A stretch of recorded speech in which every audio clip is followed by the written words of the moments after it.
In today's video, I'm going to be teaching you guys the best trading method you guys can do on Xbox and PlayStation. So just before the video does start, a quick little ad on a trading service I offer over on Twitch for the cheapest trading guides out there for just £4, €4, or free with Amazon Prime. You'll receive daily trading and investing guides covering PlayStation, Xbox and PC with an array of methods covering all budgets. And I've been trading for over 10 years, making over 100 million in multiple different FIFAs, and now for the last 4 years I've made 10 million coins in just the first month. So in today's video, what we're going to do is give you guys the most updated version of the best trading method you guys can go and do on the likes of Xbox and PlayStation. So this method is basically been one of the best methods in the last few years, and it's been the method I've used basically for the first month and a half to make a good amount of coins. So without further ado, let's go through how to do this method. So the method I'm going to be teaching you guys is going to be shadow trading. Shadow trading is the most efficient console method you guys can go and do. It's been one of the most efficient methods for the last few years. It's generally been the most efficient method for the last, I think about month and a half now of the game. And as a result, we're going to be teaching you guys how to do it. I actively do this method every single day. You can see right here, there are loads of gold cards with shadow. So this is a really good method that is actively used and, I use myself and recommend the masses to do. So if you're on PC, I will have a different video. And if you're on the web app or companion app, I will also have a different video. So this video is how to trade on console. So what you're going to do to start off shadow trading is you're going to need to you're going to need to do the filter. Now the filter is always different, so don't just copy the filter that I'm doing here, but copy the method. So what you can do is you're going to go gold rare, you're going to go shadow, you're going to go and put your minimum buy now to 1.1.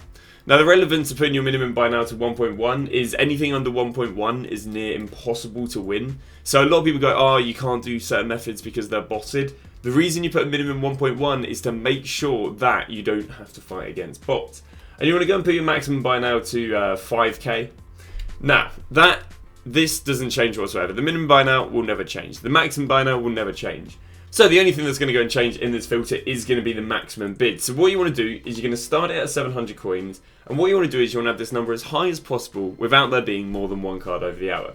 So what I mean by that is you're going to start at 700. You're going to go and search. And how many cards are over the hour? One. One card over the hour is all good. 0 cards over the hour is all good. So when there's more than one, the method won't work. So 700 coins works. So let's go up into 800 coins. We're going to go here. And at 800 coins, how many cards are over the hour? Still only one. So the method's going to keep work. The filter's going to work. So let's keep on increasing it. And again, you want to have this number as high as possible, because basically the higher the rated the players, the higher the maximum minimum bid is, which means the higher the maximum bid is in this method, the more players can pop up. But at 900, there was still no more than one. Again, one over the hour or none over the hour is all good.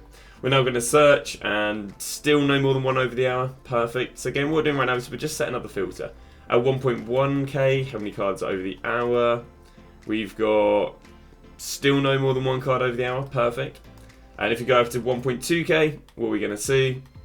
We're going to see that there are loads of cards over the hour. So because there's loads of cards over the hour, 1.2k will not work. Which means what we need to do is lower it back down to the point of where it works. So if 1.2k didn't work, let's try 1.1k again. So we do 1.1k and perfect, there's only one card over the hour. Which means that 1.1k is the highest maximum bid I can have at this point of recording the video without there being more than one card over the hour. This might be 700 coins, 800 coins, 900 coins when you're watching the video. But yeah, it just varies. This is why I have to show you how to set the filter rather than you just copying the filter that's in the video, because it won't necessarily be this. So once you've got your filter in, perfect. Now the reason you can't have more than one card over the hour is because if there is more than one card over the hour, you will not be able to unlock this mechanic. Now there is a mechanic in FIFA where you can basically press compare price back out, and as long as there is no more than one card over the hour, it will refresh the market. So you see how that Lisandro Martinez wasn't previously on the market? It is now. And I did that by pressing compare price and backing out. And this only works if there's no more than one card over the hour. If there are 2 cards over the hour, it will not work. If there are 0 cards over the hour, it will work. But if there are 2, 3, 4, 5, 6, 7, or even more cards over the hour, it will not work. So what you're going to do is you're going to proceed to press compare price back out, which is going to refresh the market and show you brand new cards. So perfect. We have learned how to set the filter. We've learned how to refresh the filter. Now what might be useful is learning what to buy.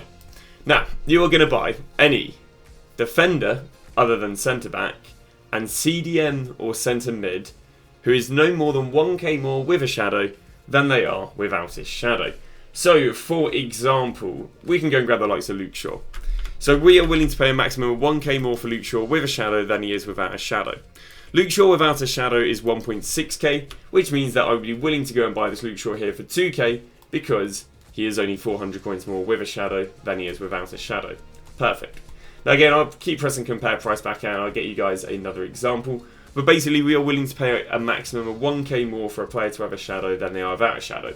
Now the reason this works so well is because the shadow chem style is about, I think it's extinct, it's about 5k extinct, which means shadow can add anywhere from 200 coins value to about 3k value per player. So again, a lot of people when they're doing this method will normally ask me, oh well, how much more do I sell a player for a shadow? Well, what you've got to appreciate is everyone has different levels of how oversaturated they are with a shadow. Now the reason you don't do this method with centre backs is because centre backs have so many shadows applied to them that there's more shadows than there is demand for them with a shadow, which means there isn't a big difference. But let's say, for example, something like a Lima. A Lima will have a lot less shadows applied to him than a centre-back, which as a result means that Lima will sell for a bigger price increase because of him having a shadow than a centre-back. So the likes of Kimpembe we would never buy, the likes of Konate we would never buy. So we've got one of the likes of James right here for the likes of 3.9k. Now the reason we wouldn't want him for 3.9k is because James without a shadow is 4k, so obviously, we'd be arguably willing to pay up to 5k for him. So once you've gone and won your cards, what you then want to go and do is you then want to go and see how much you can sell them for. So what we're going to do is we're now going to head over to James and we're going to have a little look what he is with a shadow. Now there's two ways of listing your gold cards with shadow. You've got the first way, which is selling for the cheaps on the market. Now this is going to be a lot lower profit, but you're going to be able to sell cards faster.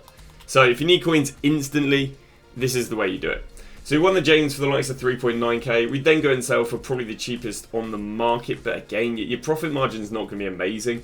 I'd probably go and list them for about 4.4k if you wanted to make coins instantly, but that's not how you make the most money with this method. How you make the most money with this method is you list for the highest price possible without there being more than one card. Without there being a card over the hour. So for example, if I go look at how much James is with a shadow, there are none over the hour at 5.2. If I go and look at James with a shadow at 5.4, see how many cards over the hour. Any cards over the hour if I go and list at 5.4? There's a lot on the market, I'll tell you that for free. There are a few, okay. So if you're wondering why would you apply this logic, basically gold cards with shadow will fluctuate up and down all day. For example, all that has to happen is 3 Reece Jameses need to be bought with a shadow and he goes from 4.5k of a shadow to 4.9k. And obviously, in terms of profit, that's a big jump up. So what cards over the hour indicate is they indicate that cards have not sold at that price for more than an hour or two. Whereas cards under the hour, of course, they're not guaranteed to sell, but they should basically have a much higher chance of selling. So what I will do is I'll basically sell for the highest price possible without there being a card over the hour. Which in this case means I'd go and list up that Reece James for 5.2k. Which means I'd buy it for 3.9, sell it for 5.2, and I'd generally be making over a k on the Reece James. And then what you do is you learn that Reece James then sells for 5.2. And there we go. And then that's really just how this method. You learn that he goes for 5.2. So what you can do, instead of only buying 1k more than he is without a shadow, you can just go and buy about 800 coins cheaper than what you know he sells for. So if you know he sells for 5.2, take off 800 coins, boom. Most I'll go and pay for him is going to be the likes of 4.4k. And then I'll keep buying at 4.4k and selling at 5.2k. And I'd say that is generally all this method is. Now, obviously, you're not expecting the players to sell on first time if you're applying that logic of selling the players for the highest price without there being an over an hour. But you can see that we have sold loads of cards. I mean, right there you can see we've literally sold a Reece James earlier at 5.5. So you don't have to worry about selling for the cheaps on the market because all these players you see listed here, these were all sold with a shadow. When you sell with a shadow, it does take away the chem style. But none of these would have been listed for the cheaps on the market, but they all go and sell on. You've just got to be a little bit patient with it. So basically you're cross-fading a method called lazy buyer method with shadow trading, which again is where you sell players for not the cheapest on the market, but relatively cheap to the point where you'll get buys, and then again you'll go and snipe the deals. So let me go and run you through how the whole method works again. What you do is you go gold rare, you go shadow, you put your minimum buying out to 1.1, you put your maximum buying out to 5k, you put the maximum bid to as high as possible without there being more than one card over the hour, which right now is going to be probably 1.1k. You then press compare price back out to refresh the market. You then buy any defender that's not a centre back or a CDM or centre mid. Sorry, you buy CDMs and centre mids as well as any defender that isn't a centre back for 1k more than they're without a shadow. You then go and sell the player for the highest price possible without there being any cards over the hour. Once you learn what someone sells for, rather than buying players for 1k more with a shadow than they are without a shadow, you buy for 800 coins less than you know what they sell for. Now, what I personally do is I do actually go and write down what everyone sells for. Now, this is a sub-perk you'll see at the beginning of the video I talk about, and this basically just helps me remember prices a lot easier. So, for example, I have that Martinez sells at 4.4. I have Joelinton sells at 2.1. I have Van der Ven sells at 4.4. And what I'll do is I'll just use this. So, one, I don't have to go and check how much a player sells for. And two, I can just take 800 coins off those prices and then go and buy the players. Because once you do this method for a while, you'll actually work out there are a few centre-backs that work. For example, Van der Ven works, Lisandro Martinez works, Gvardiol works. But there's a loads that don't work, which is why I don't recommend doing it at the beginning. But once you start getting really comfortable with this method, for example, I bought a Van der Ven for 1.3 because yesterday I know I sold him for 2.5k of a shadow. So it's kind of, it's basically a big learning curve. You start at the bottom of the learning curve, you don't know anyone's prices, but eventually what you do is you learn more and more players' prices, and as you learn more and more players' prices, the method becomes more and more efficient. But I'd say that's all she wrote. As I will have trading tutorials for November every single day for at least the next week. Tomorrow we'll have how to trade on the web app and companion app. Thank you very much for watching. We'll see you guys tomorrow with a brand new video.